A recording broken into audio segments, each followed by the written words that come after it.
पहली कहानी 1977 में लिखी थी जो नई कहानी में छपी थी।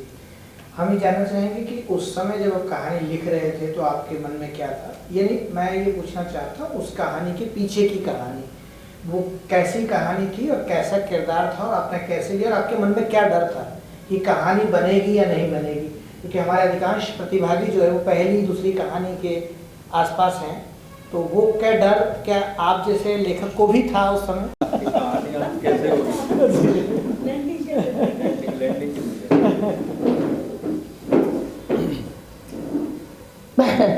पहली कहानी जब लिखने लगी मैं, तो मैं सोच रही थी कि मैं क्या लिखूं, और मुझे मेरा इच्छा थी, हमारे समय के सभी लेखकों की इच्छा होती थी कि पहली कहानी कहानी में छपे, श्रीपत राय छापे, ये सबों की कामना होती थी, और जिसकी छप जाए तो हम लोग तो सातवें आसमान पर होते थे। तो ऐसी कहानी लिखो जो श्रीपत राय छापे। तो कहानियाँ उनकी पढ़ते रहते थे कहानी में, उसमें हमने सोचा कि क्या लिखे। देखिए, पहली कहानी मेरी, मैं जानी जाती हूँ ग्रामीण कथा लिखने के लिए, पहली कहानी ग्रामीण कथा नहीं है। तो पहली कहानी में मैंने गांव को नहीं उठाया, गांव को मैंने पहली मैथिली कहानी में भी नहीं उठाया। दोनों मैथिली कहानी जो मेरी पहली थी बड़गाछतर, उसमें भी गांव नहीं है, उस शहरी परिवार है, और ये भी गांव नहीं है। ये हमने अपने एक अनुभव से लिखा। मैंने सोचा कि लिख के देखते हैं कहानी बनती है, ये बात सही है, क्योंकि पहली कहानी थी और मुझे लगा कि लिख के देखते हैं बनती है या नहीं। जब कहानी मैंने लिख ली तो आपका आश्चर्य होगा कि 8th क्लास में पढ़ने वाली मेरी बेटी है अनुराधा, साहित्य की बड़ी मर्मज्ञ है, 8th क्लास में 8वीं में पढ़ती थी, और मैंने कहा कि इसको पढ़ो तो ये बन गई क्या? तो उसने कहानी पढ़ी और कहा हाँ कहानी तो बन गई। तो मैंने सोचा तब इसको फेयर करके भेज देते हैं। और मैं अपने मेरे आयाम में भी जो लेखिकाएं हैं और जितने लेखक लेखिकाएं मिलती हैं, उनको मैं एक बात कहना चाहती हूँ, ये कोई मैं गर्व और अहंकार से नहीं कह रही हूँ, लेकिन मैं ये कहना चाहती हूँ कि मैं इस मामले में बहुत अच्छी उदाहरण नहीं हूँ। आज तक मेरी कोई कहानी लौटी ही नहीं, जबकि आम तौर पर लौटती है। संपादकों के पास से लौटती है ना कहानी, मेरी कभी नहीं लौटी। ये कहानी भी नहीं लौटी और छप गई। तो ये अगर हाँ, ये अगर आप अपनी 8वीं क्लास में पढ़ने वाली बच्ची को ना पढ़ा के किसी बड़े साहित्यकार को पढ़ाती और वो उसमें 4-6 सुधार बता देते, तो क्या ये यात्रा वैसी आगे बढ़ती?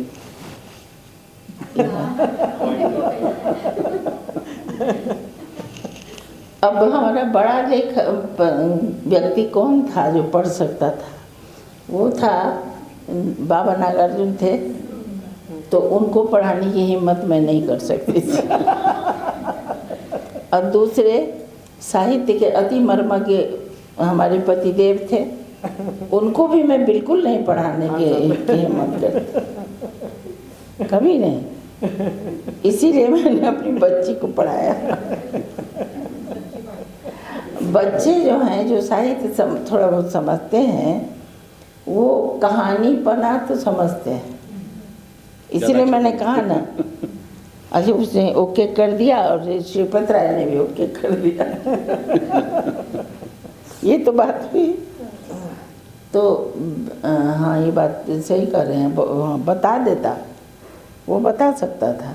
जो सीनियर व्यक्ति होगा तो उसमें बताएगा, लेकिन उस कहानी को, पहली कहानी को आज तक किसी ने नहीं काटा है, सबको ठीक लगता है। आप लोगों ने भी पढ़ा होगा तो देखा होगा, वो मेरी पहली कहानी आंखें स्निग्ध तरल और बहुरंगी मन, वही तो कहानी है। तो ये कहानी किसी ने उसको काटा नहीं है, छोटी कहानी है और एक रेखीय कहानी है ना, बहुरेखीय नहीं। तो ये एक सावधानी मैंने बरती थी कि वो एक रेखीय कहानी है। एक सवाल मैं पूछना चाहूँगा आपसे कि आपकी ज़्यादातर कहानियाँ एक ही तरह के स्टाइल में चलती हैं, स्टाइल कहें फार्म कहें, फार्म का जैसा नवाचार दूसरे लेखकों ने किया है अलग अलग तरह से, वैसा आपके यहाँ नहीं दिखता है। 30-40 साल की इधर की कहानी यदि हम लें, पुरानी का से नई आज तक की कहानियाँ लें, तो फॉर्म लगभग एक जैसा चलता है, थोड़ा सा ऊपर नीचे करके। तो आखिर ऐसी क्या चीज़ थी, या आपने जानबूझ के उस मायाजाल में उलझना उचित नहीं समझा, या आपने अनायास ये चीज़ें आपके साथ? नहीं, वो नहीं। जिस समय मैं कह रही थी मैं पॉपुलर हो गई, तुरंत मैं बहुत लोकप्रिय हुई कहानी लेखन में, तो उसका कारण ये था कि और कहानी का दौर चल रहा था। तो मैंने अपने मन में सोचा, इसलिए मेरी पहली कहानी लगभग और कहानी है, वो आंखें स्नेह की तरह लगभग और कहानी है। लेकिन उसके बाद मेरे मन में आया कि कहानी पना आना चाहिए, और कहानी के दौर से थोड़ा सा हट के अगर लिखें तो शायद अच्छा माना जाएगा। तो उसके बाद विवश विक्रमादित्य से मेरा कहानी पना वाला, कथात्मकता वाला आया, और वो हम आज तक चला रहे हैं। क्योंकि मेरे मन में ये है कि और कहानी से क्या मतलब, कहानी लिखो तो हम कहानी की तरह कहानी लिखते रहे। हमने प्रयोग नहीं किया, प्रयोग कर सकते थे लेकिन मेरी रुचि प्रयोग में नहीं हुई। मुझे लगा कि कहानी पना ही रखना चाहिए, और वो शैली मुझको सूट कर रही थी, तो ठीक।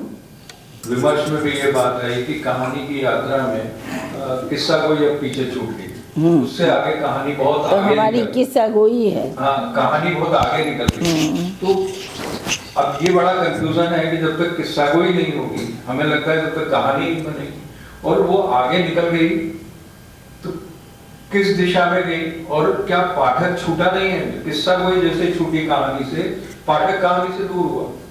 तो अब ये कंफ्यूजन है कि जो आलोचक हैं या विमर्श वाले लोग हैं वो कहते हैं कि किस्सा कोई तो पुरानी बात हो गई, अब तो कहानी बहुत आगे निकल गई। तो नया लेखक क्या करे? क्या किस्सा कोई में जाए, या फिर कोशिश करे जो कहानी को कह नहीं सकता, जिसमें कहानी नहीं है, उसको कुछ और फॉर्मेट में सोचना पड़ेगा। तो क्या करें जो नए लोग हैं, हम सब लोग लिखने वाले, तो क्या करें हम? ये तो होता ही रहता है। कुछ दिन पहले कहानी का दौर था, और कहानी करके तो इतना ग्लैमराइज किया गया था, काफ़ी ग्लैमराइज किया गया था। और फिर उसके बाद किस्सा कोई हमने शुरू किया, तो हमारे समय के बहुत सारे लोगों ने, जैसे मिथिलेश्वर ने, और हम लोग हमारी पीढ़ी के जितने लेखक, उन लोगों ने किस्सा कोई शुरू की, और वो चला भी। तो हमारी जो ये लेखिकाएँ हैं, उषा प्रेमदा जो हमसे सीनियर थी, उनमें किस्सा गोई थी। उसके बाद वाली जो लेखिकाएँ हैं वो भी। अब अभी दौर जो आगे बढ़ गया है उसमें कुछ लेखिकाएँ भी हैं, हम देख रहे हैं। लेकिन आप ये कहिए कि अभी लोकप्रियता में, अगर मान लीजिए कि हम हैं, या मान लीजिए जिनका तरीका अलग है बिल्कुल, उनको छोड़ दीजिए। जैसे मान लीजिए मृदुला गर्ग हैं, तो उनका तरीका अलग है।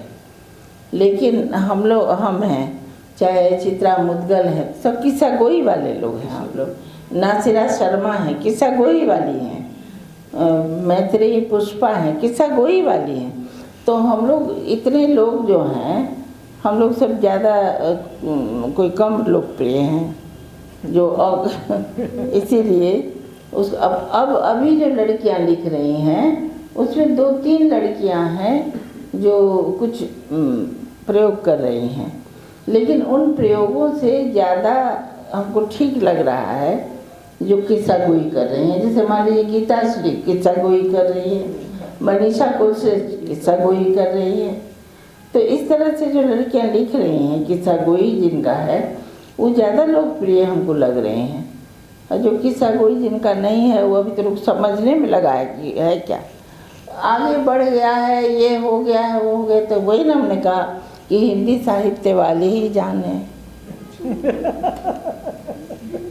हम तो साहित्य के विद्यार्थी हैं।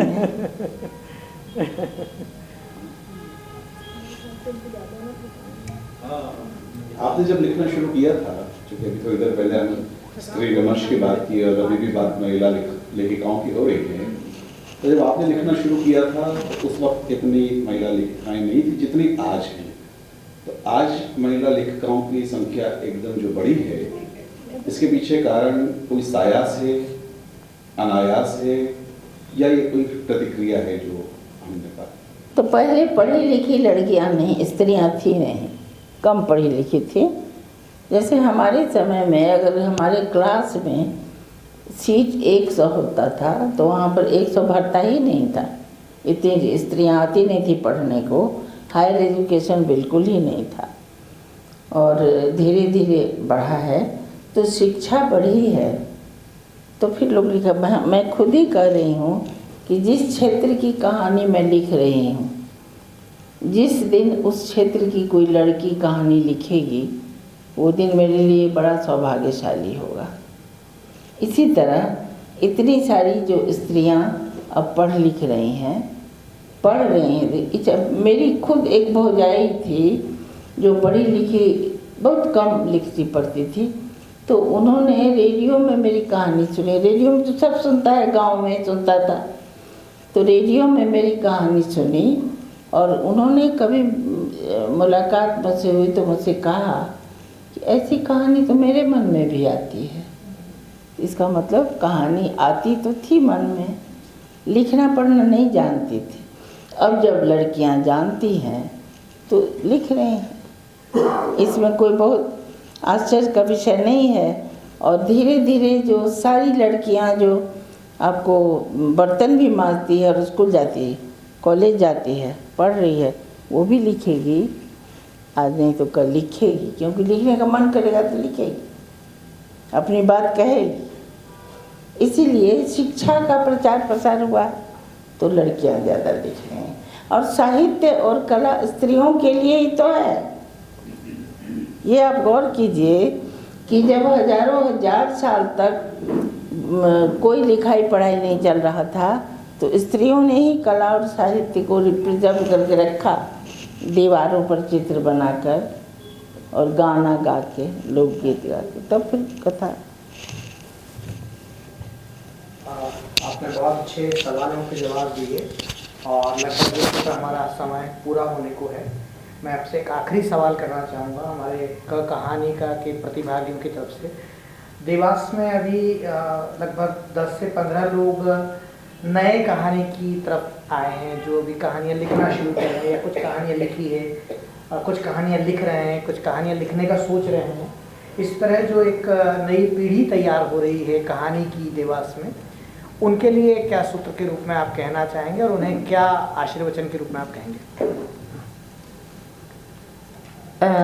जो कहानी लिखने की इच्छुक हैं उनको मैं ये कहना, क्योंकि वो तो हमेशा अभी भी बातचीत से ऐसा लगा कि वो जानना चाहती हैं कि कहानी कैसे हम लिखें, कहानी बनाएं कैसे। ये संकट हमारी भी बहुत सारी मिलने वालियाँ होती हैं, जो मिलती हैं तो पूछती हैं कि कहानी बन नहीं पा रही है, सब कुछ है, सारा माल है, लेकिन वो बंध नहीं पा रहा है, कैसे बंधेगी।